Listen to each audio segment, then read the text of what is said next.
Hello, welcome back, folks. Keep it up. This is the last chapter. You almost did it. So as you know, in this series, we are covering PM Body of Knowledge 6th edition. Without any delay, let's continue to Chapter 13, Project Stakeholder Management. Hey there, and welcome back to the deep dive.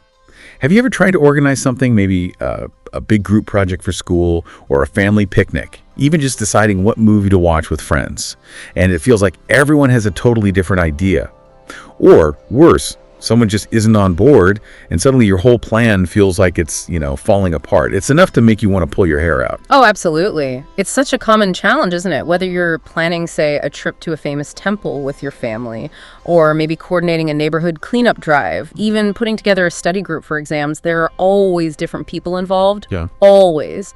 And yeah, each of them comes with their own thoughts, their own feelings, maybe even some hidden agendas about what you're trying to do. It's a real human puzzle. Absolutely. It really is. And that's exactly what we're diving deep into today. We're going to explore this really powerful concept that helps you manage exactly that human challenge, figuring out who matters in any big plan or projects you undertake, and crucially, how to get them to actually support you. We're talking about something called Project Stakeholder Management. Right. And think of it maybe as learning the secret language of influence and collaboration. Our mission in this deep dive is really to give you a shortcut, almost like a cheat code, if you will, to understanding how to identify and connect with and maybe even inspire the people who can either make your project a huge success or, well, a major headache. We'll be pulling insights from some pretty important project management documents, the kind that big companies use. But don't worry, we'll make it as simple and relatable as possible. We'll use examples from your world, with a dash of Indian flavor, of course. Exactly. So get ready to unpack some really fascinating insights. I think this will literally change the way you look at teamwork, leadership, even just getting things done day to day, whether it's your science fair project or it's something much bigger down the line. Let's jump in. Okay, let's unpack this then. When we talk about stakeholder management, it sounds a bit formal, maybe, but at its heart, it's really all about understanding and working with people, right? So to start us off, who exactly are these stakeholders we're talking about? You've absolutely hit the nail on the head. At its core, it's very, very human. Simply put, stakeholders are, any people or groups or even organizations that can either impact your project. Meaning, they can make it easier or harder for you to achieve what you want, or they can be impacted by it. And that impact could be positive or it could be negative. They basically have a stake in what you're doing, which just means they have an interest or some involvement or maybe something to gain or lose from your project. Think of it like this. If you're baking a cake, the person who eats it, they're a stakeholder because they're impacted. But the person who sells you the ingredients, they're also a stakeholder because they impact whether you can even bake the cake. Okay, that makes perfect sense. The baker and the eater. So really bring this to life. Let's imagine we're planning a truly grand project today. Let's say we're organizing the Grand Community Diwali Mela, a huge school and community festival. We're talking food stalls, cultural performances, games, maybe even a small fireworks display. Big stuff. So if we're putting together this fantastic Diwali Mela, who would be our stakeholders? Who are the people with a stake in its success? Or maybe its failure? Oh, that's a brilliant example. Perfect for understanding stakeholders. Okay, so for Diwali Mela, your stakeholders would definitely include the students. Right. They're performing, they're volunteering, they're attending. They want fun, good food, maybe a chance to shine on stage. The parents, they might be volunteering, bringing their kids, maybe contributing funds. Or they could just be concerned about safety, timings, things like that. Teachers and the school administration, absolutely key. They need to approve the event, provide the space, oversee the activities, make sure it fits with school values. The principal, huge stakeholder. Yeah, definitely. Then you've got local vendors, the caterers bringing the food, the artists setting up stalls, the sound and light guys. They want to make a profit, sure, but also showcase their work. Local community members, even people not directly linked to the school. They might be affected by, say, noise or traffic, or they might just want to come and enjoy the Mela as visitors. Yeah. You've also got emergency services, the local police or fire department. You need to let them know for safety, crowd control. The local media, maybe they want to cover the event. That could be great publicity. Or maybe bring unwanted attention if something goes wrong. Right. Good or bad. And don't forget the sponsors. Anyone putting money into the Mela, they're investing, they want to see their brand promoted. Each one of these groups or individuals has a stake, an interest, an involvement, something potentially at risk in our Diwali Mela project. Wow, okay, that's actually a lot more people than I first thought. It goes way beyond just the organizing committee. So why does all this matter so much? Why is identifying and managing these people so important? Does it really make that big a difference between a spectacular Mela and, well, a complete flop? Oh, it makes all the difference. Seriously. Think about it. When people study why projects fail, even massive ones like building a new bridge or launching a new phone, they consistently find a major reason is a lack of proper stakeholder management. It comes up again and again. If we don't understand and involve these people for our Diwali Mela, even the most brilliant idea can just crash and burn. Imagine if the principal suddenly pulls the funding because they weren't kept in the loop. Oh yeah, nightmare. Or if parents start complaining loudly about safety and pull their kids out. Or maybe the food vendor just doesn't show up because there was a miscommunication about the date. The entire event, no matter how well planned it looked on paper, it would just fall apart. So yes, absolutely. It's often the difference between success and those awful oh no moments that make you wish you just stayed home. Yeah, it sounds like trying to put on a play where the actors haven't read the script, the director's vanished, and the audience isn't sure when to clap. You could have the most beautiful stage set, but the performance it won't happen. Without really understanding and involving these people, the best ideas can just, fail to launch. Precisely. Exactly Right. that. Now, to help us manage this complex web of human connections, project management experts have broken down stakeholder management into 4 core pillars or processes. They often happen in a sequence, sort of one after the other, but in real life, they frequently overlap, a bit like, cooking different dishes for a big family dinner. You're doing multiple things at once. Right. And we've given them some fun Indian-inspired names to help us remember them. So the first pillar is identify stakeholders, or Pechan Khan, which means who are they? It's all about finding out who these important people are, the detective work. Exactly. Then comes planned stakeholder engagement, or Kayaz Bat Kareen. How should we talk to them? This is where we figure out the best ways to communicate and involve each of them effectively. Okay. And after that, we have managed stakeholder engagement, or Sathmine Challenge. Let's walk together. This sounds like the action part, where you actually work with them, keep them involved, solve problems as they pop up during the project. That's it. And finally, monitor stakeholder engagement, or Nazar Rakhna, keep an eye on them, or maybe keep watch. This is about continuously watching how things are going, making sure people are still engaged, and tweaking your approach as needed. Right. It's important to remember, though, like you said about the cooking analogy, while we talk about them as separate steps, in real life, they just flow into each other, like preparing a delicious multi-course Indian meal. You don't just finish cooking the dal completely before you even start chopping the vegetables for the sabzi, right? You're often juggling, refining different parts at the same time, kneading dough for rotis while the rice cooks. That's a perfect analogy, exactly. And here's a really powerful insight, something that often gets overlooked, I think. Stakeholder satisfaction should always be a project objective. Stakeholder satisfaction as an objective. Yes. It sounds almost too obvious, doesn't it? Keep people happy. Yeah. But achieving that satisfaction isn't just about avoiding problems. It's actually a strategic pathway. It can unlock hidden resources, give you early warnings on risks, even turn people who might have been against your project into its biggest supporters. The real magic, if you like, happens when you realize their happiness isn't just a side effect of your work, it's a driver of its success. And this is why continuous communication is just absolutely critical. Non-stop talking. You need to keep talking to all stakeholders, including your own team members, obviously, to understand their needs, their expectations, address issues as soon as they arise, manage any conflicting interests, and just generally foster their appropriate involvement in decisions and activities. Okay, so it's definitely not a one-time checklist, not just, okay, talk to everyone, I'm done. Because people's feelings, their situations, they change, right? Like for our Diwali Mela, maybe when we move from planning the stalls to the actual event day, the concerns of the food vendors might totally change. Suddenly they're worried about the weather, or if they have enough helpers. Exactly right. The whole process, identifying, engaging, it's iterative, meaning you constantly go back, review, update your approach regularly. You should definitely do this when your project moves through different phases, like from building the Mela stalls to actually running the performances.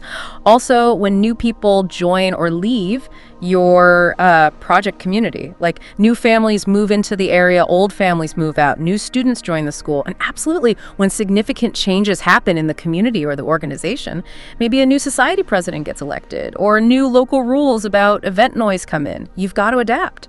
You know, when I first thought about stakeholders, my mind went straight to the really obvious ones, the team, the principal, the parents. But I've heard that definition is getting much, much broader now.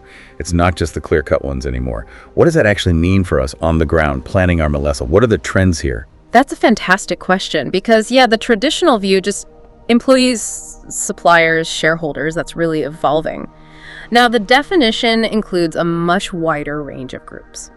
Much wider. We're talking about regulators like the city officials who give you the permits for the Mela. Right, the permit guys. We're talking about lobby groups and maybe a local cultural association that promotes traditional arts and wants to make sure they're represented properly at the Mela. We include environmentalists. Maybe they're concerned about the waste management from all the food stalls and visitors. Okay, yeah. And even the media, local newspapers, and maybe social media influencers. They can totally shape public opinion about your event. And crucially, it also includes people who simply believe they are affected by your project. Whether they actually are or not doesn't always matter. Their perception is their reality. Wow, so even if they're wrong, they're still a stakeholder. In a sense, yes, because their perception can still cause real problems or create opportunities. The key is identifying all potential stakeholders, not just a limited list, because even perceived impacts need to be managed. Okay, so for our Diwali Mela, it's not just the students and parents. Maybe there's a local community group promoting literacy who would love a book stall. Or, like you said, an elderly resident nearby who really values peace and quiet and might be worried about the noise from the performances. Even the local newspaper reporter who might cover the story. They can influence how the community sees the Mela, good or bad. That's spot on, perfectly spot on. And another big trend is the concept of co-creation. This is huge now. It means inviting affected stakeholders, like for a library, the future young readers, for our Mela, maybe the student artists or local community elders to be partners in designing the event, not just telling them what you've decided. So involving them right from the start. Exactly. This approach places way more emphasis on including them in the planning team from the very beginning. It builds trust, it gives them a sense of ownership, it gets them genuinely excited about the project, and that makes them far more likely to support it, maybe even become its biggest champions. And there's real, actual value in all this engagement, isn't there? It's not just a nice to do, it literally impacts the success or failure.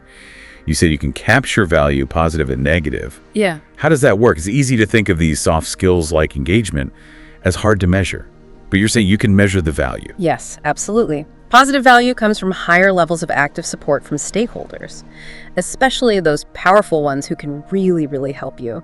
Imagine the principal offering extra school resources because they feel involved and excited, or a local business sponsoring the entire fireworks display because you engaged them early and got them passionate about the Mela.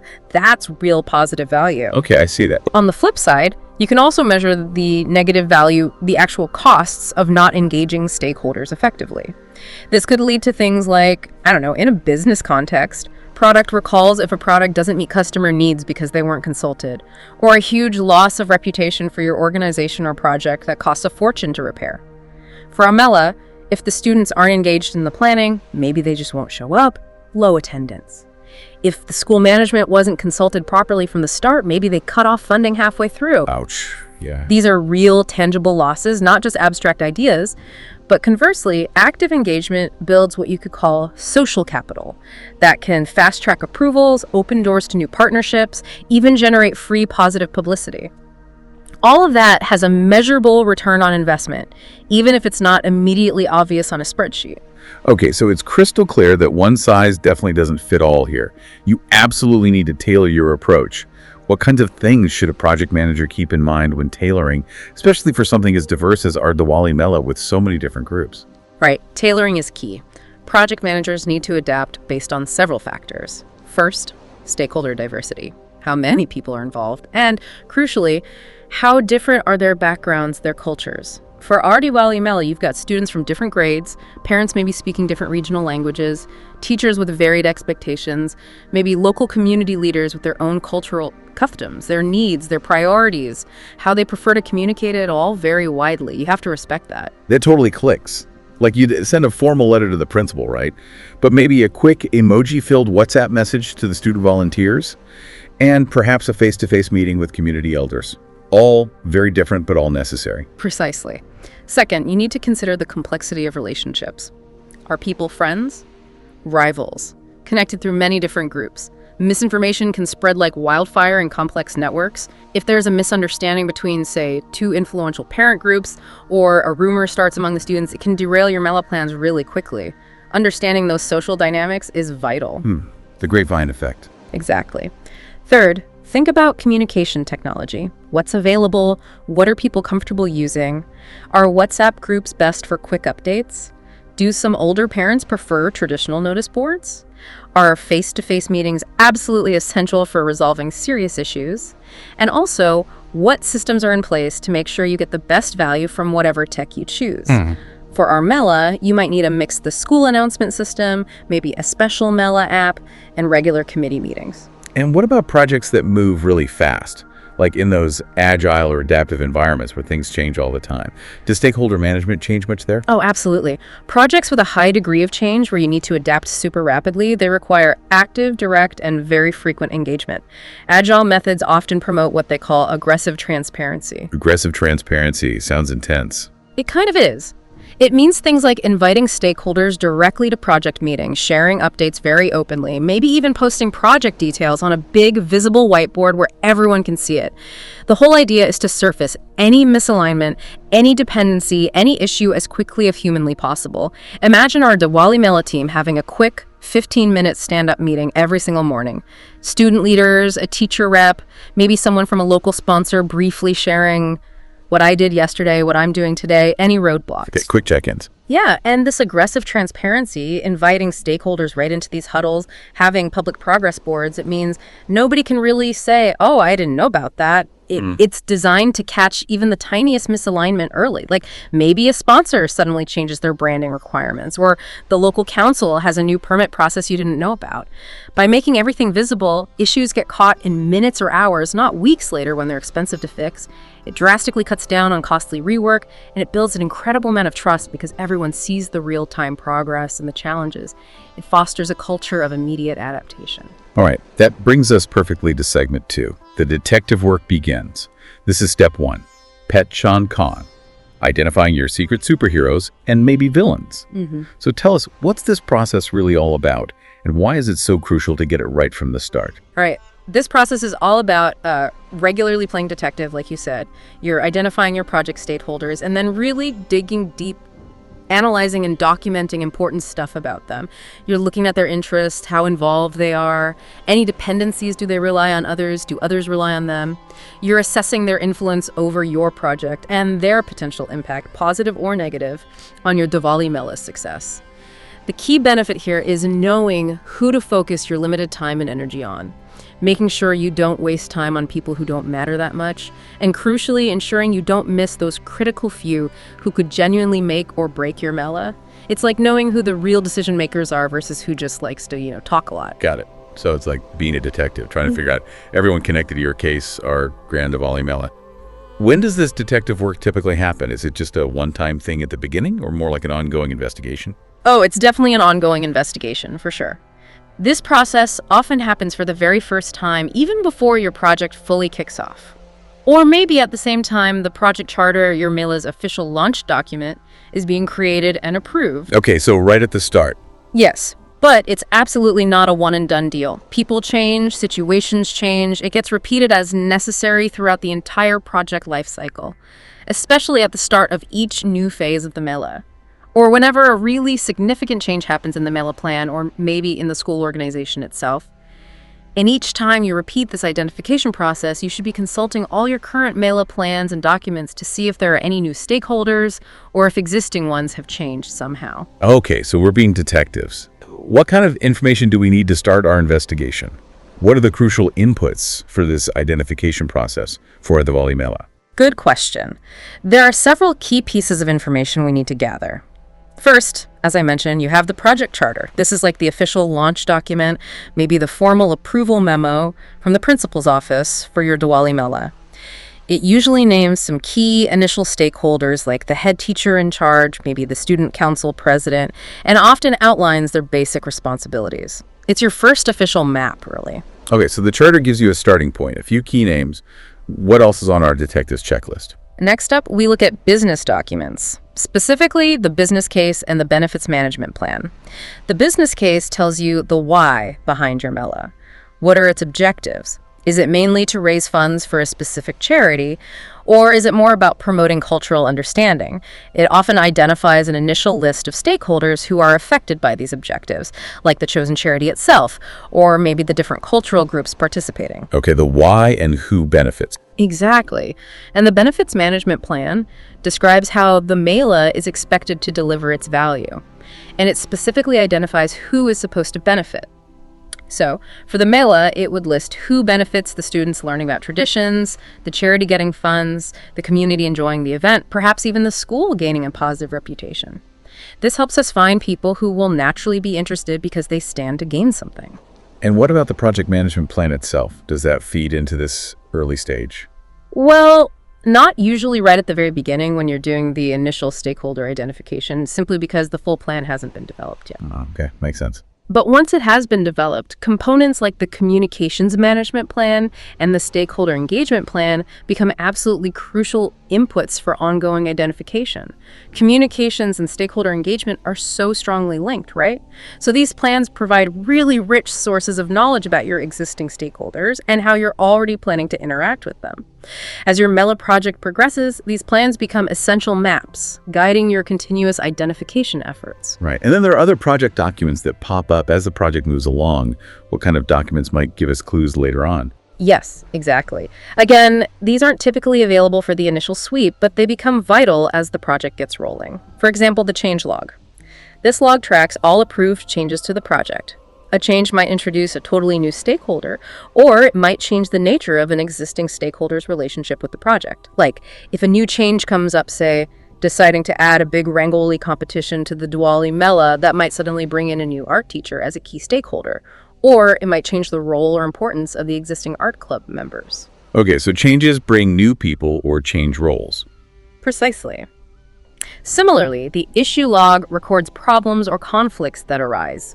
Issues can reveal new stakeholders you hadn't thought of, or they might change the participation level of existing ones. If there's an issue like, say, not having enough volunteers for the Mela food stalls, you might suddenly realize you need to actively reach out to parent volunteers, who then become important new stakeholders to manage. Also, requirements documentation. This lists what the project needs to deliver. It can provide information on potential stakeholders who have specific needs or expectations for the Mela's outcomes, like specific food preferences for dietary reasons or cultural requirements for stage performances. Gotcha.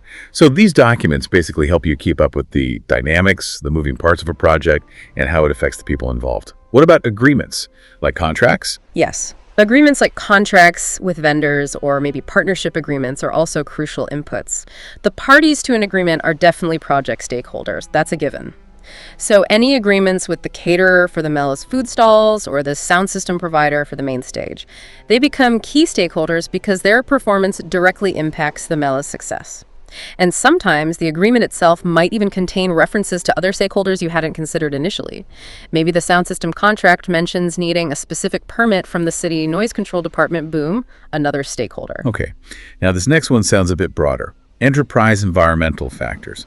What exactly falls under this category for our Diwali Mela? It sounds like everything else. It can feel that way sometimes. These are basically things outside your direct Mela organizing team that can influence your project and its stakeholders. It's the context. This includes the school's overall organizational culture, maybe it's a very traditional school, or a very modern tech-savvy one. That affects how people behave and communicate. It also includes the political climate within your school or the wider community. Are there any ongoing rivalries or power struggles between departments or parent groups that might affect participation or support for the Mela? School politics, right? Yeah. Yep.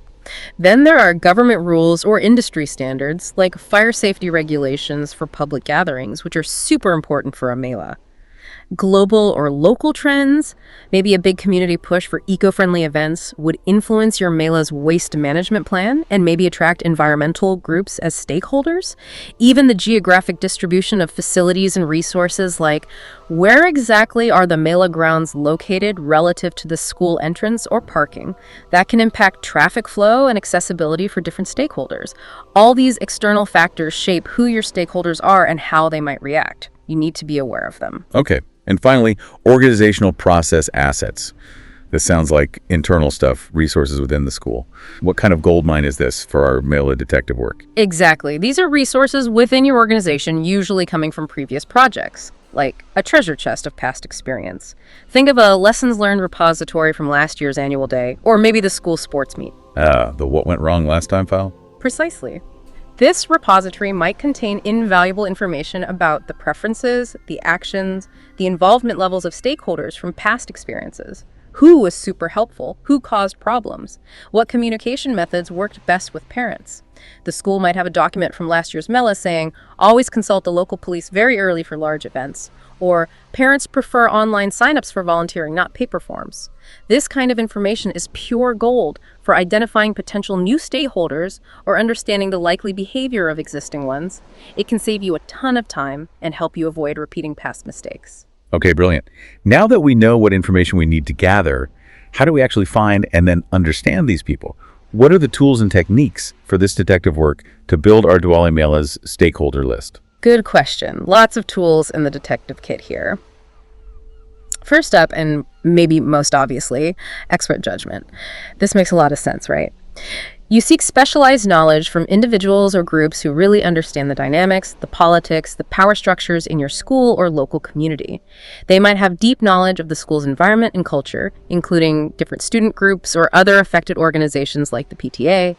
They might also be experts in organizing similar events, or they might simply know the specific contributions and expertise of individual teachers or key community members. So, talking to the wise owls. Exactly. Talking to your senior teacher who's organized the Mela for 10 years running, or the school head boy or head girl who knows all the student dynamics, or even the principal who really understands the politics of the school committees. That's expert judgment. They can tell you things like, oh, you absolutely must talk to Mrs. Sharma early on. She runs the main parent volunteer group and can make or break your volunteer numbers. Got it. Then there's data gathering. How do you actually collect information from various sources to find all these potential stakeholders? Right, several data gathering techniques here. You've got questionnaires and surveys. These can be anything from one-on-one interviews to focus group sessions with specific groups, like just the student performers, or even mass information collection using online forms or paper surveys. For our Mela, you could send out a quick survey on the school WhatsApp group or maybe a Google form asking students what kind of stalls they want or what cultural performances they'd like to see. That helps identify interests. Okay, surveys. What else? Another key technique is brainstorming. This can include both traditional brainstorming and something called brainwriting. Brainstorming is just a general technique to get ideas and input from groups, like your core Mela team or maybe some subject matter experts like teachers. So sitting down with your core organizing team and just listing every single person or group who might possibly be involved, from the security guard at the gate to the chief guest you hope to invite, that's brainstorming. Just getting it all out there. Exactly. Now, brainwriting is a fantastic refinement, especially if you're in a group where maybe some people talk more than others. Instead of just shouting out ideas, everyone quietly spends, say, 5 minutes writing down their own top 5 ideas or potential stakeholders on sticky notes. Then you collect all the notes and group them. Oh, interesting. Why is that better sometimes? It's powerful because it helps prevent groupthink, where everyone just agrees with the first few ideas mentioned. It also encourages more introverted team members to contribute their ideas equally, and it usually generates a wider, more original range of potential stakeholders before any discussion even begins. This can lead to finding people you might otherwise have missed. Okay, cool technique. So once you've gathered all this data from experts, surveys, brainstorming, you need to make sense of it all. That's where data analysis comes in, right? Yes, absolutely. And this is where stakeholder analysis specifically is absolutely crucial. This isn't just listing names, it's digging deeper. You deep dive into their stakes. What do they actually have to gain or lose from your Mela? This includes analyzing their interests. How are they affected? What do they care about? For the Mela, a student might be interested in performing on stage. A parent might be interested in a safe, fun event for their kids. Rights. Do they have legal rights, like safety regulations for staff, or maybe moral rights, like local vendors wanting fair access to stalls? Ownership. Do they own property or assets related to the project? The school owns the grounds. The caterer owns their kitchen equipment. Knowledge. Do you have special knowledge that could really benefit the Mela? Maybe the local tailor knows all about traditional costumes for performances, or the art teacher is an expert in Rangoli designs. Specific expertise. Contribution. What can they contribute? This could be funds, physical resources, volunteer time, or even intangible support like advocating for the Mela or acting as a buffer between your team and, say, complaining neighbors. Parents might contribute funds, volunteers might promote the event on social media. Alongside this stakeholder analysis, we also use document analysis. That means systematically reviewing all the existing project documents we talked about earlier, the charter, past event reports, school policies, to identify stakeholders and find supporting information about their interests and influence. Wow, that's a lot of detail about each person or group. Now, how do you visualize all this information? You can't just keep it all in your head. That's data representation, right? Like drawing a map of our Diwali Mela stakeholder universe. That's a great way to put it. Exactly. This is all about categorizing stakeholders in a visual way to help you understand the landscape, build relationships, and plan your strategies. Common methods include the power interest grid, or you might see similar grids called power influence or impact influence grids. This is a simple but really effective way to group people based on two key dimensions: their power, their ability to influence your Mela, to help or hinder it, and their interest, how much they care about the Mela's outcomes. Okay, power and interest. How would that look for our Mela? Right. So for our Diwali Mela, the principal, definitely high power, probably high interest too. You need to manage them closely, keep them satisfied. It's happy, yeah. Your classmates, you just want to come and have fun. Probably low power individually, but high interest. You need to keep them informed, maybe get their feedback on activities. What about the electricity board? Probably high power, they control the lights, but likely low interest, unless of course there's a power cut during the Mela. So you manage them based on their needs, make sure there are no roadblocks from their side. And maybe the local fruit vendor, who might set up a small stall, could be low power, maybe low interest overall, but you might want to engage them if you need that type of stall. These grids are fantastic for smaller projects or where the relationships aren't too complicated. They really help you prioritize where to focus your limited time and effort. You can't give everyone the same level of attention. Right, that makes sense. It helps you figure out who needs the most hand-holding or the most frequent updates. Are there more complex ways to categorize stakeholders, maybe for a really big, messy Mela? Yes, absolutely. For more complex projects or when you have tons of stakeholders with really intricate relationships, you might use other models. There's the stakeholder cube. This is basically a 3D version of the grid, adding a third dimension like attitude, supportive resistant, or maybe influence pathway. It gives a richer picture of the stakeholder community. A cube, okay. Then there's the salience model. This one classifies stakeholders based on 3 attributes: their power, ability to impose their will, their urgency, how quickly they need attention, like a permit deadline looming, and their legitimacy, is their involvement appropriate and recognized. This model is really useful for very large, complex stakeholder communities or where relationships are super tangled. It helps determine their relative importance, their salience, and figure out who truly demands your focus right now. Power, urgency, legitimacy. Got it. You can also classify stakeholders by their directions of influence. This helps you think about where the influence is coming from or going to. Upward. Towards senior management like the principal, the school board, people you report to or need approval from. Downward. Towards your own team members or specialists working on the Mela, other students organizing specific activities, maybe choreographers for the dance performances. Outward. Towards groups outside your immediate project team, parents, the general public attending, the media, local police, suppliers, sponsors. Sideward. Towards your peers, maybe other teachers organizing different school events at the same time, or other student leaders you need to coordinate with, perhaps showing resources for the Mela. Up, down, out, sideways, like a compass. Kind of. And finally, prioritization itself is a key data representation technique, especially when you have a huge number of stakeholders or the list changes frequently or the relationships are really complex. It simply helps you decide who is most important to engage with first, second, third, because realistically, you just can't be everywhere at once. Makes sense. And of course, I imagine good old meetings are a tool here too, not just the formal sit-down ones, but maybe informal chats as well. You're absolutely right. Meetings are essential. They're used to develop a much deeper understanding of the significant project stakeholders. These can be formal, facilitated workshops with the entire MELA committee present. They could be small group guided discussions with, say, just the student leaders from different grades. Or they could be really informal, chai pe churcha, discussions over tea with key teachers to get their honest insights and understand their underlying concerns. Even virtual groups using online tools or social media platforms to share ideas and analyze stakeholder data fall under this category. The main goal is always to gather diverse perspectives and build some consensus on who the key players really are for your MELA mall. Okay, so after all this intensive detective work, using expert surveys, brainstorming, analysis, mapping, meetings, what do you actually get at the end? What are the tangible outputs? What are the results of identifying your Diwali MELA stakeholders? The main output, the absolute cornerstone, is the stakeholder register. Think of this as your essential Rolodex or your master contacts list, specifically for your Diwali MELA project. It's the key document. It contains all the identified stakeholders' information, typically including identification info, their name, their position in the organization, for example, school principal, head of PTA, class 10 student rep, their contact details, and their specific role on the MELA project, if any. Assessment info. There are major requirements and expectations for the MELA. What do they need or want from it? Also, your assessment of their potential influence on the MELA's outcomes. And maybe the phase of the project where they matter most. For example, parents might be most influential during the event itself, while the principal is absolutely key during the initial planning and approval phases. Classification. How you've categorized them using those tools we discussed, internal, external, their position on the power interest grid, upward, downward influence, etc. This register isn't static, it's your living guide. It's a critical reference point that you'll keep coming back to and updating throughout the entire MELA project. Okay, so that's your master list, the comprehensive map of your MELA stakeholder universe. Super important.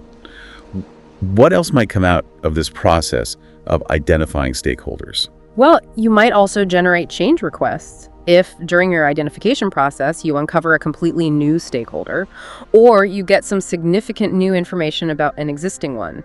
And that new information means you need to change the MELA's scope, what you're delivering, or its budget, or its timeline. Then you typically need to submit a formal change request to get that modification approved. For instance, maybe you discover a local environmental NGO is very interested in partnering with your Diwali MELA for a major recycling initiative. That's great.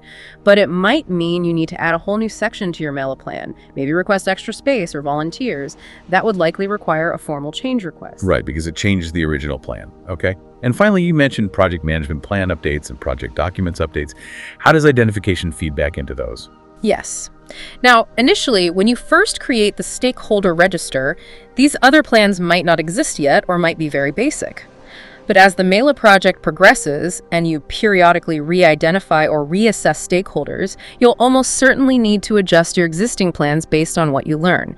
This could include updating how you plan to manage requirements if new needs emerge, or how you'll communicate with different groups, your communications plan, or how you'll manage risks if new stakeholder-related risks appear, your risk management plan, or, of course, updating the stakeholder engagement plan itself. So the plans evolve. Exactly. And similarly, other project documents might need updating. Your assumption log, for instance, maybe you initially assumed all parents would be happy to volunteer, but now you realize you need an active recruitment drive. That assumption needs updating. Your issue log might get new entries related to stakeholder concerns. Your risk register might need new risks added or existing ones reassessed based on stakeholder feedback or behavior. This constant updating ensures your plans stay alive and relevant, adapting to the reality on the ground. It also makes sure that everything you've learned about your MELA's stakeholders is captured not just for this year, but potentially making next year's MELA planning even smoother. For example, realizing you absolutely need monthly newsletters for parents because feedback showed they felt out of the loop that learning gets baked into the updated communication plan. All right, fantastic. So we've done our detective work, we've identified our stakeholders for the Diwali MELA. Now we move smoothly into segment 3. This is step 2, Kaisi Batkarin. Planning your engagement strategy.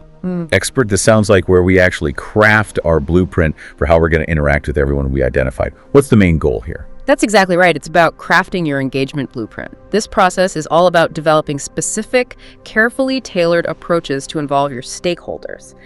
And these approaches need to be based on their unique needs, their expectations, their interests, and importantly, their potential impact, positive or negative, on your MELA. The key benefit here, the main thing you get out of it, is an actionable plan. Not just some vague idea like talk to parents more. It's specific. It's actionable, okay. Yeah. It's like deciding precisely how you'll communicate with each key person or group. Do you call them? Send a WhatsApp message, schedule a formal meeting, send an email newsletter. It all depends on them, on their preferences, and on what level of engagement you actually need from them for the MELA to succeed. Right. So now that we know who everyone is from our detective work in step 1, this is all about planning how we'll talk to each of them, how we'll involve them. When does this planning typically happen? And is it also an ongoing thing, like identification? Good question. The initial plan is usually developed quite early in the project lifecycle, typically right after the initial stakeholders have been identified using the methods we just discussed. So pretty early on. Yes. But just like identification, this plan is absolutely not set in stone. It should be reviewed and updated regularly. Why? Because the stakeholder community itself might change. New people arrive, others leave. Or maybe your Diwali MELA project progresses into a new phase, like moving from planning the stalls to actually booking the performers, which might require different engagement levels from different people. Changes in the school or the local community might happen, or maybe outputs from other MELA planning processes like risk management, identifying a new stakeholder-related risk, might trigger a need to review your engagement strategies. So yes, it's very much a living document, constantly adapting to the MELA's journey. Okay. And what information do you need to feed into this plan? What are the essential inputs for crafting this engagement blueprint for our Diwali MELA? Right. This process heavily builds on the outputs from step 1, identify stakeholders. Your stakeholder register is a truly crucial input here. That's your detailed list of who's who, their roles, their interests, their initial classification, like power interest. That's foundational. The register is key. Absolutely. You also need information from various components of your overall project management plan. For example, the resource management player. This tells you who on your MELA organizing team is actually available and responsible for engaging with which specific stakeholder or group. You need to know who's doing the talking. The communications management plan. This guides how you'll generally communicate across the entire MELA project, maybe outlining preferred channels or frequencies. Your engagement plan needs to align with this. The risk management plan. This might contain risk thresholds or specific risks related to stakeholders that influence your engagement approach. For example, if a particular vendor is identified as high risk, your engagement plan might specify more frequent check-ins or stricter oversight for them. Okay, makes sense. Using the other plans. Yes, and other project documents also provide critical context. Things like the assumption log, what are we assuming about stakeholder willingness? The change log, what changes might affect engagement needs? The issue log, what current problems involve stakeholders? The project schedule, when do we need input or action from stakeholders? And the risk register, what specific stakeholder risks need managing through engagement? Even things like agreements with external parties, what communication is contractually required. Enterprise environmental factors like local laws about public gatherings impacting how you engage neighbors, and organizational process assets like feedback from last year's MELA on what engagement worked best continue to provide vital context for tailoring your engagement strategies effectively. It's really about bringing together everything you've learned so far to create a smart, informed plan. Right, so it's all about consolidating that knowledge. Yeah. Now let's talk tools and techniques again. How do you actually design your engagement strategy for the Diwali MELA? What helps you build this plan? Okay, tools and techniques for planning engagement. Again, expert judgment is really key. You can't beat experience here. You'd consult individuals who have experience in, say, school politics, understanding community culture, designing effective communication strategies, or maybe just have track records for managing past successful events. The wise owls again. Exactly. You might be asking the most popular student in your class, hey, how do you usually get people to agree with your ideas? That's expert judgment. Or asking a senior teacher, what's the absolute best way to approach the PTA, Parent-Teacher Association, if we need volunteers? Their insights into people's personalities, motivations, and what works in your specific school context are invaluable for planning. Okay, and what about data gathering techniques specifically for planning engagement? Here, a useful technique is benchmarking. This involves comparing your MELA's stakeholder analysis and your proposed engagement approaches with other similar successful projects. maybe other school events or community festivals in your area, or even elsewhere. Looking at how other schools successfully organize their big charity drives or their annual day functions, what did they do specifically to involve parents or local businesses effectively? What worked well, what didn't? That's benchmarking. You learn from the successes and failures of others rather than reinventing the wheel. Makes sense. Learn from others. Now, for data analysis, you mentioned assumption and constraint analysis and root cause analysis before. How do these specifically help in planning the engagement part for the MELA? Good question. Assumption and constraint analysis is about double-checking your assumptions regarding stakeholders. For example, are you assuming everyone will love the idea of having only traditional Indian food stalls at the MELA? What if some students or parents actually prefer pizza or noodles? What if you assumed a specific group of senior students would volunteer for setup, but you then realize they're all swamped with board exam prep? That's a constraint. Understanding these assumptions and the limitations or constraints you face, like budget, time, or resource availability, helps you tailor your engagement approach much better and avoid potential missteps or unmet expectations. Let's check in your blind spots. Exactly. And root cause analysis helps you understand why some stakeholders might be less supportive or even resistant before you finalize your engagement plan. What's the real reason, the root cause, if a particular student group isn't signing up to participate? Maybe they feel their creative ideas were ignored last year, or maybe they had a really bad experience volunteering for a previous event. Understanding that root cause helps you choose the right strategy to genuinely improve their engagement, rather than just making assumptions or applying a generic approach that might not work. Oh, okay, so once you have all this analysis, you need to make some decisions about how to proceed. Yes, and that often involves prioritization ranking again, but this time specifically for engagement efforts. You need to decide which stakeholders are the most critical to engage with first, and perhaps with what level of intensity or frequency. Generally, those stakeholders who score high on both interest and influence, like the principal in our MELA example, are often prioritized at the very top of the list for focused engagement efforts. Why?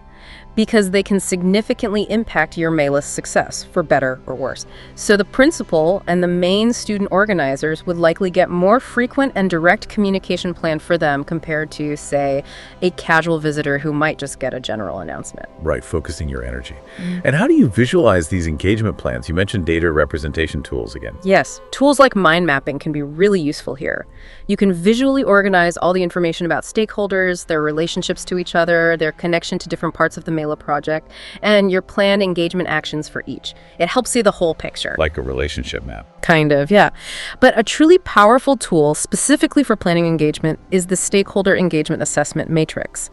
This matrix is designed to help you compare the current engagement level of your key stakeholders with the desired level of engagement you actually need from them for your MELA to be successful. Okay, this sounds really practical. This is where we classify how engaged people are right now versus how engaged we need them to be. Can you walk us through those engagement levels again, maybe using our Diwali MELA examples? It seems like it would really help focus the strategy. Certainly. This matrix typically uses 5 key engagement levels. Unaware. These stakeholders basically have no idea about your Diwali MELA project or its potential impacts on them. Maybe some neighbors living a few streets away from the school, or perhaps new families who just moved into the area and haven't seen any announcements yet. Your strategy for them might just be simple awareness building. Okay, oblivious. Resistant. They are aware of the project and its potential impacts, but they are actively resistant to the changes it might bring, or maybe even actively unsupportive of the MELA itself. This could be that elderly resident who genuinely dislikes noise and is already worried about the MELA's fireworks display, or maybe a rival school event organizer who sees your MELA as competition. Your goal here is probably to move them from resistant towards at least neutral, if not supportive. Actively against it. Neutral. They are aware of the project, but they're neither supportive nor unsupportive. They might adopt a wait-and-see attitude. They might say something like, okay, fine, let me know if you need something specific, but they won't go out of their way to help or hinder you. This could be a casual teacher who just sees it as another routine school event they're not directly involved in. Supportive. They are aware of the project and its potential impacts, and they are generally supportive of the work and its intended outcomes. They think the MELA is a good idea. They might say, that sounds great, how can I help out? This could be a parent who readily offers to volunteer for a couple of hours at one of the stalls. Bored. Leading. Now these are your champions. These stakeholders are aware, supportive, and actively engaged in ensuring the project is a success. They are proactive, they take initiative, they might even rally others. Someone leading might say, okay, I've already convinced 5 of my friends to volunteer for the food stalls, and I've spoken to the local Hall Y, sweet shop owner, to see if we can get special discounts on mitai for the event. They are driving success. Your star players. Exactly. And the power of the matrix is that it usually plots both the current level of engagement for each stakeholder and the desired D level you need. Okay. C versus D. The gap. Precisely. The gap between where a stakeholder is right now, current C, and where you need them to be for the MELA's success, desired D, tells you exactly how much effort and what kind of effort you need to put into engaging them. For that resistant neighbor worried about noise, resistant C, you need a very different, probably more persuasive and reassuring engagement strategy than for your leading friend, leading C, who you might just need to keep informed and empowered. Closing this gap, strategically moving key stakeholders from their C to their required D level, is a crucial element of effective stakeholder engagement planning. It's where a lot of the smart thinking happens. That's super helpful. A very practical tool. And as always, I assume meetings are part of the toolkit for planning too. Of course. You can't play engagement in a vacuum. Meetings are used to discuss and analyze all the input data you've gathered for planning. And importantly, they're used to collaboratively develop a sound, agreed-upon stakeholder engagement plan with your core team. This could be a focused meeting with just the main MELA organizing committee to decide roles like who talks to the sponsors, who handles parent communications, how often should we update the principal.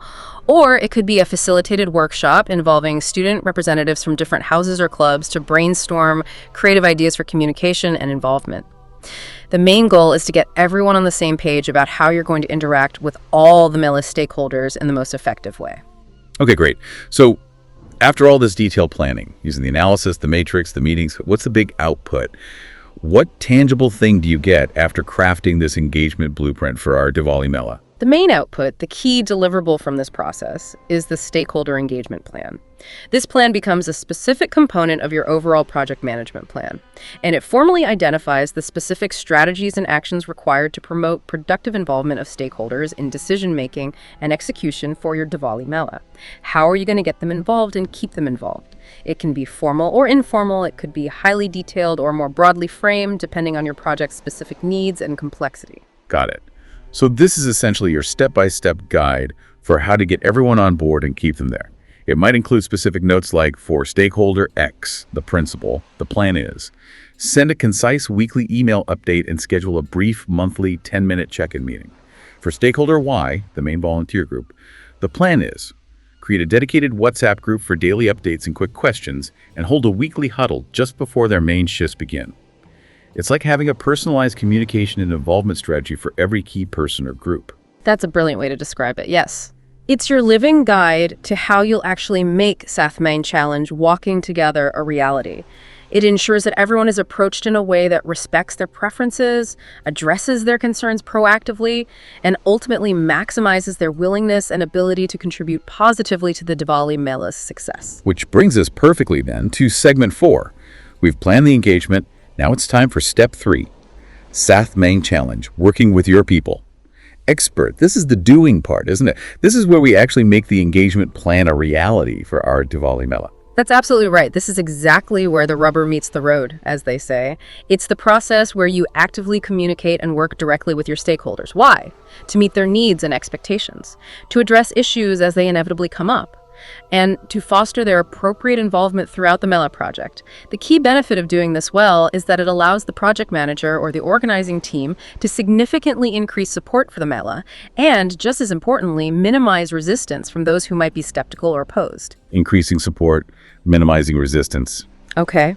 And unlike the earlier steps, which have a big focus at the beginning, this process, managed stakeholder engagement, is performed continuously throughout the entire Mela project lifecycle, from the very first planning meeting right through to the post-event cleanup and feedback gathering. It never really stops until the project is done. Got it. So you've made your detailed Diwali Mela engagement plan, and now you're actually doing it. You're calling the caterer to confirm menus, meeting with the student dance group to check on rehearsals, answering parents' questions about safety procedures, maybe coordinating timings with the local police contact. What specific activities are typically involved in this doing part, this working together? Yeah, it involves several key activities, day in and day out. First, you're actively engaging stakeholders at the appropriate stages of the Mela. The goal is to obtain, confirm, or sometimes maintain their continued commitment to the project's success. It's about getting their buy-in and then keeping it alive. Second, you're managing their expectations.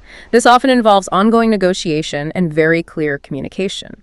For example, if a parent group expects the MELA to have only purely vegetarian food stalls, but you need to include some non-veg options for broader appeal, you might need to negotiate or clearly explain the rationale and maybe offer compromises. Managing expectations, right? Tricky sometimes. Very tricky. Third, you're proactively addressing risks or potential concerns related to stakeholder management. And importantly, trying to anticipate future issues that might be raised. Like if you know one neighbor always complains about noise, you might proactively talk to them before the MELA about the planned schedule and noise levels. Or if you foresee a key volunteer group might become unavailable due to exams, you start looking for backups early. And finally, you're clarifying and actively resolving issues that have been identified and logged. Like if there was a miscommunication about the start time for the cultural performances, you need to sort that out quickly and communicate the correction clearly to everyone affected. Why is this step so absolutely critical? It really sounds like it's where all the potential problems or the potential triumphs actually happen in real time. It truly is. It's the execution phase of your people plan.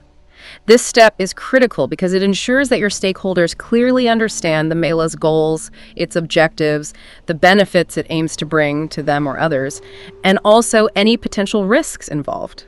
Crucially, it clarifies how their specific individual contribution helps make the whole thing a success. Think about it. If the student dance group understands that their performance isn't just for fun, but it actually helps raise significant funds for the chosen charity and makes the MELA a much more vibrant and enjoyable event for everyone, they're far more likely to show up for all the rehearsals, put in their best effort, and feel proud of their contribution. When people understand their role and the value they bring, they're just much more likely to stay engaged, motivated, and supportive, even when things get tough. That makes total sense. Connecting their part to the bigger picture. So, what inputs do you need to effectively manage this ongoing engagement? What information do you need at your fingertips day to day? Right. For managing engagement effectively, you're essentially using almost everything you've created and gathered so far. It all comes together here. All your relevant project management plans are crucial guides, especially your communications management plan, detailing how you'll send out official notices about the MELA, handle inquiries, etc. Your risk management plan, reminding you of identified stakeholder-related risks, like potential protests or lack of volunteers and maybe the planned responses. Your stakeholder engagement plan. This is your core playbook, detailing the specific strategies for managing expectations and involvement for key stakeholders. And even your change management plan, guiding how you'll handle changes that inevitably arise from stakeholder interactions, like if a sponsor requests a last-minute change to their banner placement. So constantly referring back to the plans. Absolutely. And all your key project documents are also vital inputs. The change log, keeping track of what changes have occurred that might impact stakeholders. The issue log, what current problems involving stakeholders need active resolution. The lessons learned register, what worked well or badly in engaging similar stakeholders on past projects or earlier phases of this one. And of course, your essential stakeholder register, your up-to-date list of who everyone is, their interests, and their planned engagement level. You also continue to consider enterprise environmental factors like the general mood or events happening in the wider community that might affect stakeholder attitudes and organizational process assets, like maybe past MELA feedback reports or communication templates as they continue to influence how you interact with stakeholders on a daily basis. It's about using all available intelligence. Okay, so you're armed with all your information and plans, ready to put them into action. What are the specific tools and techniques you use to actually do the working together part for the Diwali MELA? How do you make it happen effectively? Great question. Tools for managing engagement. Once again, expert judgment remains very important, maybe even more so in this active phase. You'll likely seek advice on navigating tricky situations like organizational politics within the school. How do I approach head of department X about needing student volunteers during class time? Or on refining communication strategies for diverse groups. What's the best way to explain this complex schedule change to parents who speak different languages? Or maybe on how to effectively manage changing requirements or negotiate solutions when conflicts arise. For instance, knowing exactly how to talk to an angry parent about a perceived safety issue at the MELA, or how to constructively negotiate with a reluctant local business owner for sponsorship that often requires seasoned advice from someone who's been there before. Right. Experience counts. And obviously, communication skills are absolutely vital here, particularly feedback. It's not just about talking to people, but really talking with them, listening to them. Absolutely. You're actively applying the specific communication methods you outlined in your communications and engagement plans. But just as importantly, you're actively seeking feedback to understand stakeholder reactions, gauge their level of understanding, and pick up on any unspoken concerns or emerging issues. This feedback can be collected through various channels. Formal meetings, sure, but also informal conversations while setting up stalls, specific discussions focused on resolving issues, regular written progress reports, or even quick pulse check surveys sent out during the event planning. Getting that feedback loop going. Exactly. Like after a major MELA planning session, maybe you casually ask some parents afterwards what they enjoyed most about the discussion or what still concerns them. Or perhaps you have a short informal feedback session with the student volunteers after their first big task. This helps, in near real time, what's working well with your engagement efforts and what's not resonating, allowing you to adjust your approach immediately rather than waiting for a problem to blow up. Okay. Then there are the crucial interpersonal and team skills. These often sound like the softer skills, but they seem incredibly powerful when you're dealing with all these different personalities and groups involved in the MELA. They are indeed incredibly powerful. These are the fundamental human skills that really make the difference in managing our relationships effectively. Conflict management. What happens if two different student groups both want their performance slots at the absolute prime time on the MELA stage? How do you navigate that conflict fairly, make sure everyone feels heard and respected, and still ensure the overall MELA schedule runs smoothly? That requires conflict management skills. Yeah, refereeing sometimes. Cultural awareness. Understanding and respecting different family customs, regional preferences for food types at the stalls, or maybe traditional ways of celebrating Diwali during the MELA itself is absolutely crucial. It helps you avoid misunderstandings, plan more inclusive activities, and communicate effectively in a way that makes everyone feel valued and respected. Negotiation. Convincing the principal to let you extend the MELA by just 1 extra hour to accommodate a special guest performance, or maybe getting a key vendor to lower their rates slightly because it's for a school charity event. That requires strong negotiation skills, finding common ground, exploring options, aiming for win-win solutions. Finding the middle ground. Observation conversation. This is huge. Sometimes simply watching how people interact during meetings or at the event site, or just having informal, casual chats with students, teachers, parents, and vendors helps you stay in touch with their mood, their level of involvement, and maybe sense unspoken concerns or rising excitement. It's like having your ear constantly to the ground. Political awareness. Knowing who the real influencers are within your school hierarchy or the local community, maybe it's a particularly popular student, a highly respected elder in the neighborhood, or an active member of the RWA, Resident Welfare Association. Understanding their perspectives, their connections, and the general power dynamics is key to navigating tricky situations effectively, building coalitions of support, and garnering widespread enthusiasm for your MELA. Wow, it sounds like a lot of active, mindful engagement is needed. What about setting ground rules? Do they help maintain order and respect when you have so many different groups interacting, maybe with different expectations? Yes, setting clear ground rules up front can be extremely helpful, especially for a complex event like the Diwali MELA involving diverse groups. These rules essentially define the expected code of conduct for your project team members and for other stakeholders, particularly regarding how they will engage with each other and with the project itself. For example, you might establish ground rules for your MELA planning meetings like, we agree to listen respectfully to all viewpoints, avoid interrupting others, come prepared to discuss the agenda items, and focus on finding solutions, not just highlighting problems. This helps set a positive, collaborative tone right from the start and can minimize potential conflicts or misunderstandings before they even arise. Good idea. Setting expectations for behavior. And finally, meetings again. What specific types of meetings are most beneficial for actively managing engagement during the heat of the Diwali MELA project? Right. Meetings remain a core tool used continuously throughout this phase to discuss progress, make decisions, and address any issues or concerns regarding stakeholder engagement. Different types serve different purposes. Decision-making meetings. Maybe to finalize the choice between 2 potential caterers or to lock down the final performance schedule after getting stakeholder input. Issue resolution meetings. If a specific conflict or problem arises, like a misunderstanding with the fire department about the safety plan for the fireworks, you'd hold a meeting focused specifically on resolving that issue with the relevant stakeholders. Lessons learned sessions or retrospectives, often held after completing a major phase of the MELA project, like after all the stall vendors are confirmed and contracts signed, to discuss what went well, what didn't, and what could be improved for the next phase or next year's event. The initial project kickoff meetings. These are crucial for setting the tone, clarifying roles, and getting everyone excited and aligned from the very beginning.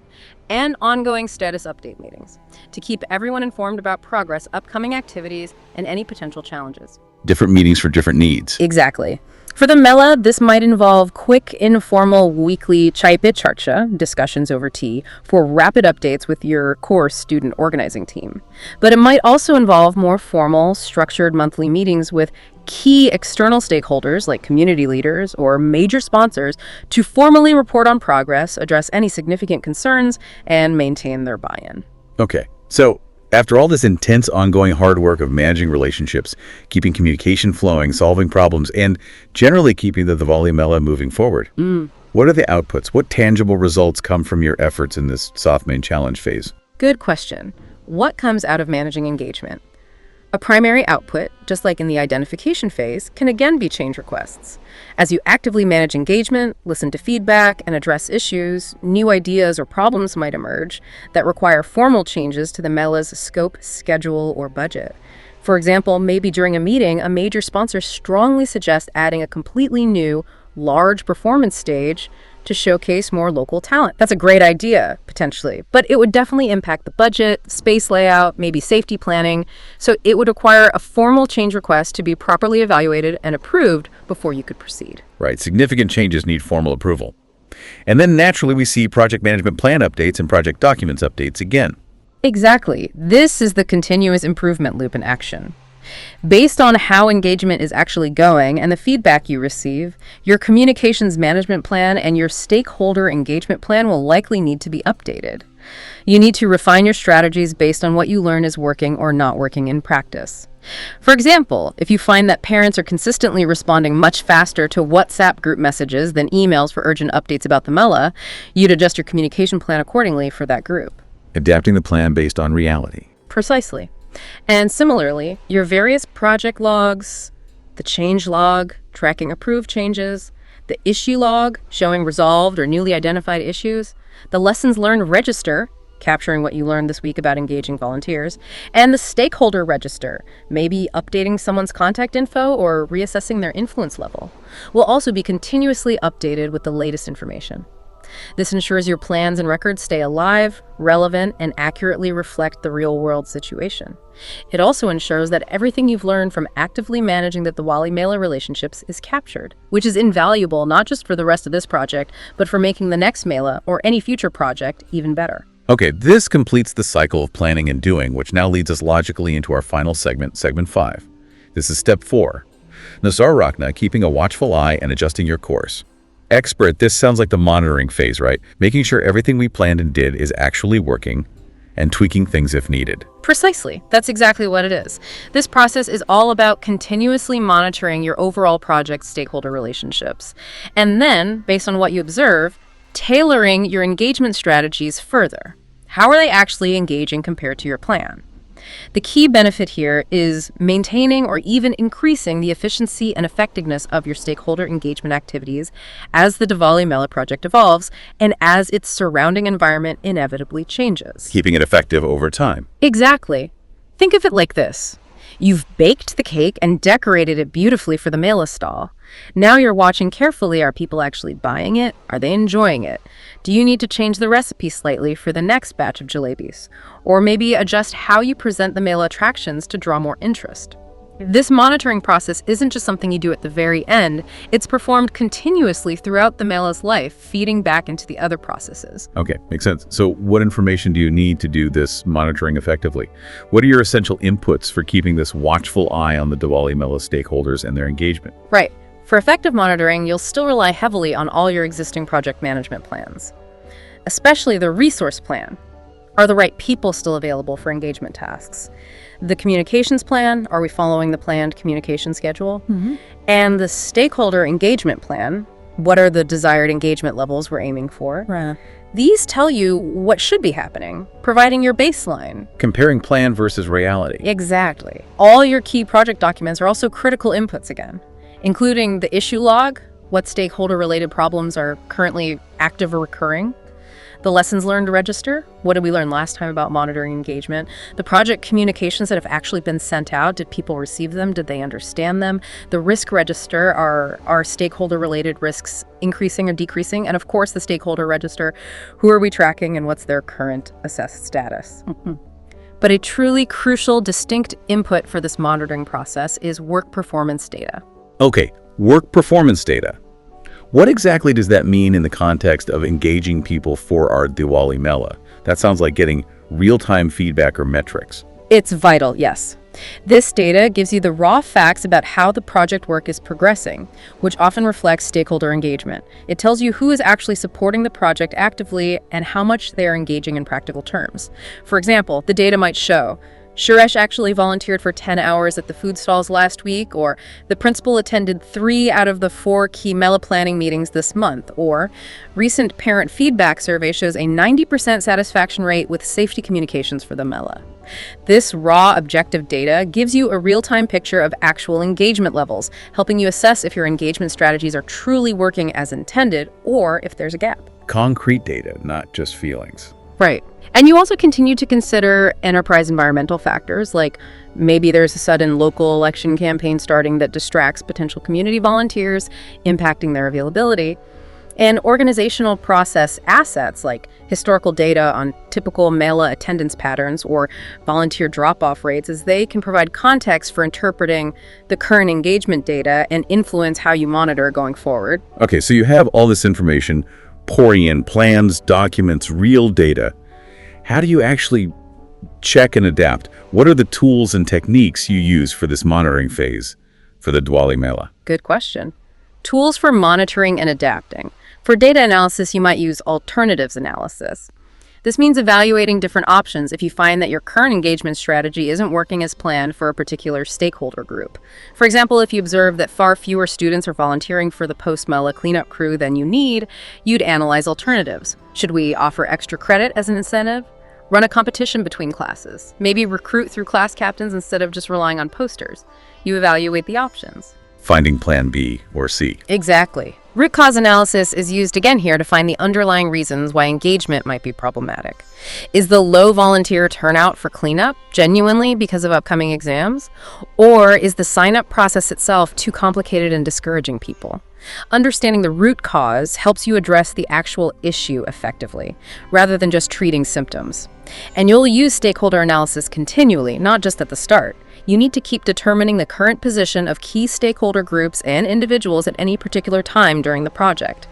Has their influence shifted? Has their interest level changed based on recent events? This ongoing analysis informs your monitoring. Okay, and for decision-making during monitoring, how do you choose the best way forward if things aren't on track? Here you might use techniques like multi-criteria decision analysis. This helps you prioritize different criteria for successful engagement and identify the most appropriate choices, especially when you might have conflicting goals or multiple options. For example, if you're trying to decide on the best solution for addressing complaints about overcrowded Mela entrance gates, you might systematically weigh different factors like impact on visitor safety, cost of implementation, speed of implementation, and impact on overall visitor satisfaction to make a more objective, data-driven choice between different potential solutions, like adding more gates, using timed entry, etc. Weighing the pros and cons systematically. Exactly. Or sometimes, for simpler decisions, you might just use voting among the core team to select the best response for a variance you've observed in stakeholder engagement. For instance, if volunteer numbers are still low despite initial efforts, should you prioritize getting maximum participation by simplifying the volunteer tasks further? Or should you prioritize perfect execution of activities by perhaps hiring some external paid help for critical roles? Your team might discuss the options and then vote on the preferred approach. Okay. And you mentioned the stakeholder engagement assessment matrix again, using it for data representation during monitoring. How does that C versus D comparison help here? This is where that matrix truly shines as a monitoring tool. You revisit it periodically throughout the project. You compare the current engagement level you're observing for each key stakeholder with the desired level you identified in your plan. If your previously resistant neighbor, who was worried about noise from the Mela, is now assessed as neutral or maybe even supportive because of your consistent communication and reassurances about noise control measures, that tells you your specific engagement efforts for them are working. You're closing the gap. progress. Exactly. But conversely, if your previously supportive friend suddenly seems unaware or disengaged because maybe they haven't received any updates about the Mela schedule changes recently, the matrix highlights that gap immediately. It tells you that you need to re-engage them quickly to bring them back to the desired supportive level. It's a really powerful visual way to track progress over time, identify exactly where you need to refocus your engagement energy, and also, importantly, to celebrate the small victories when you successfully shift someone's engagement level in the right direction. That's great, visual tracking. Now, for communication skills during monitoring, you mentioned feedback and presentations again. How are they used differently here? Yes, they're still crucial, but perhaps with a focus on closing the loop. Now you're using feedback mechanisms not just to gather information, but also to ensure that the information you're putting out, like status updates or responses to concerns, is actually being received and understood correctly by all your Mela stakeholders. Are your messages landing? You're also using presentations or reports to give clear updates on progress, including how stakeholder engagement itself is tracking. For instance, giving a formal presentation to the school management committee on the Mela's overall progress, which might include metrics on volunteer numbers, sponsor satisfaction feedback, and positive parent comments gathered through surveys. Or actively seeking specific feedback from volunteers after the event about what they liked or didn't like during their shifts to inform future monitoring and planning. It's a continuous loop of sharing information and listening to the response. Okay. And those vital interpersonal and team skills, that they must make a comeback here too, perhaps even more importantly when you're actively monitoring and trying to adjust things, maybe during the busy Mela itself. Oh, absolutely. They are essential for continuous understanding, inspiring people, and connecting with Mela stakeholders, especially when things might be getting hectic or stressful during the event execution or final phases. Active listening. Really listening, not just hearing words, but trying to understand the emotions and underlying concerns behind what people are saying. This helps reduce misunderstandings and respond more effectively. If a vendor is complaining loudly, are they truly upset just about their stall location, or is there an underlying personal issue or stress factor contributing? Active listening helps uncover that. Reading between the lines. Cultural awareness. Continuously planning your communications and interactions during the busy Mela based on the cultural differences and requirements of various attendees, performers, and team members. This ensures ongoing respect and inclusion. For instance, being mindful of specific religious observances related to the Raleigh when scheduling key activities or announcements during the event itself. Leadership. Inspiring people to continue supporting the Mela vision and helping them overcome challenges, especially if unexpected problems arise during the event, like sudden rain or a technical glitch on stage. Good leadership keeps morale high and people focused. Networking. Not formal networking, but informally talking to people, mingling with visitors, volunteers, and vendors during the Mela to get real-time information about stakeholder moods and feelings, sensing the pulse of the Mela community. Often the best, most honest insights come from these casual conversations around the event. Political awareness. Still understanding the power dynamics within the school or community to communicate effectively with key influencers, ensuring their continued support throughout the event, or managing any last-minute concerns they might raise. Got it. Constant sensing and adapting using those skills. And finally, meetings are always part of this, I imagine. Maybe even quick daily check-ins during the most intense phases. Indeed. Various types of meetings remain crucial for monitoring and adapting. Things like quick daily stand-up meetings with your core Mela team during the final week or on the event days themselves. Just 15 minutes to quickly assess immediate issues, check on stakeholder reactions, and delegate urgent tasks. Or perhaps longer retrospective meetings held after a major phase, like after the event is over but before the final report, to assess what went well and what didn't regarding stakeholder engagement throughout the process. And these don't always have to be face-to-face, especially for quick updates. Teleconferencing, video calls, shared online documents, technology can bridge the gap. But direct interaction often remains ideal for sensing nuances. The main goal is constant calibration based on real feedback and observation. Okay, so after all this continuous monitoring, analyzing, and adjusting, what are the tangible results of keeping this watchful eye on our Diwali Mela and its stakeholders? Good question. What comes out of monitoring? The first key output is work performance information. This isn't the raw data anymore, it's processed information. It gives you a detailed status update specifically on stakeholder engagement. How supportive are they actually compared to the desired levels you set out in your plan? It contextualizes the raw data. So a report might consolidate the data and say something like, Overall, volunteer engagement met 80% of our target hours, with particularly strong participation from Class 9. Parent feedback surveys indicate positive sentiment regarding event safety communications, exceeding our target satisfaction score.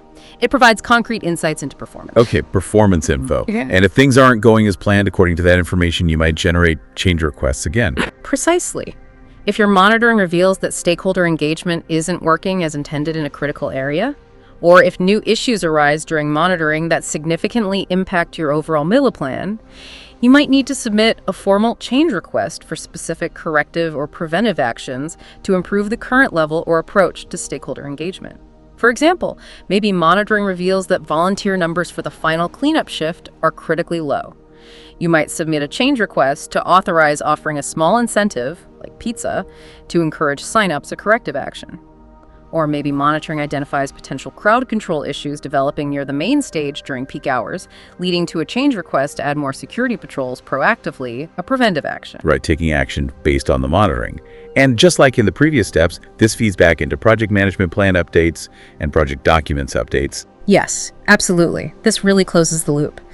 Your resource plan, communications plan, and stakeholder engagement plan will likely need adjustments based on what you learn from monitoring. If you find that student volunteers are consistently not responding well to formal email announcements about the MELA, you might update your communication plan to prioritize using the school's social media channels or making in-person announcements in classes instead. Learning and adapting the plans. Exactly. And all your key projects documents the issue log, closing out resolved issues, adding new ones found during monitoring, the lessons learned register, capturing insights like daily stand-ups were crucial during event week, the risk register, updating risks based on monitoring results, and the stakeholder register, maybe formally changing a stakeholder's classification based on their observed engagement, will all be updated with the latest information derived from your monitoring activities. This ensures that your project documentation always reflects the real-time status of your stakeholder relationships and captures the learnings. And it truly completes the management cycle. You identify, you plan engagement, you manage the engagement, and then you monitor it, using what you learn from monitoring to potentially re-identify, replan, and remanage. It's a constant dynamic dance, but it's absolutely necessary for keeping the project aligned and stakeholders effectively engaged throughout its entire life. Hashtag tag outro out. Wow, expert. This has been an absolutely incredible deep dive. Seriously fascinating stuff. So just to wrap it up, what does this all really mean for us, for our listeners? Whether you're, building a grand temple or organizing a huge Diwali Mela for your school, like we discussed, or maybe even just trying to get your friends to agree on which movie to watch for movie night. Managing the people involved, your stakeholders, it seems like it's just absolutely crucial. It's not just a business buzzword. It feels more like a fundamental life skill. That's truly the core message, I think. It's not just about what you're trying to achieve, but so much depends on who you involve and how you involve them along the way.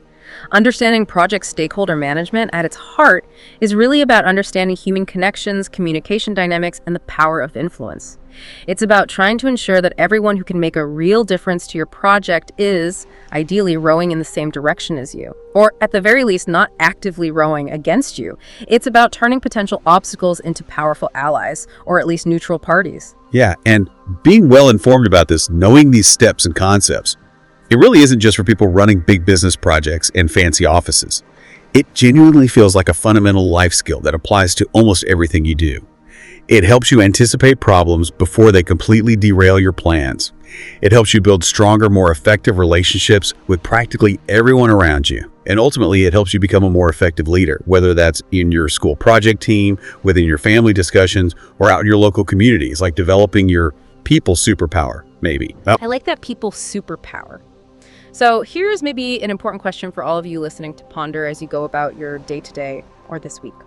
Think about a project, and remember, project can be anything with the goal that you're working on right now. Maybe it is preparing for your upcoming exams, or perhaps planning a surprise birthday party for a sibling, or maybe even just trying to convince your parents to let you go on that weekend field trip with your friends. Who are your stakeholders in that specific project? Who is impacted? Who has influence? And how can you maybe use some of what we've discussed today, thinking about identifying their interests, planning how you'll communicate with them, actively managing their expectations and concerns, and keeping a watchful eye on their involvement? How can you use these ideas to make your own project, whatever it is, a roaring success? Yeah, go on, give it a try. Think about it for something small in your own life. You might be genuinely surprised at the difference it makes when you start approaching your interactions, your plans, with this kind of stakeholder awareness. It really is all about understanding people better, and that's a skill that will serve you well, always, in everything you do. Until our next deep dive, keep exploring, keep learning, and keep building those powerful connections.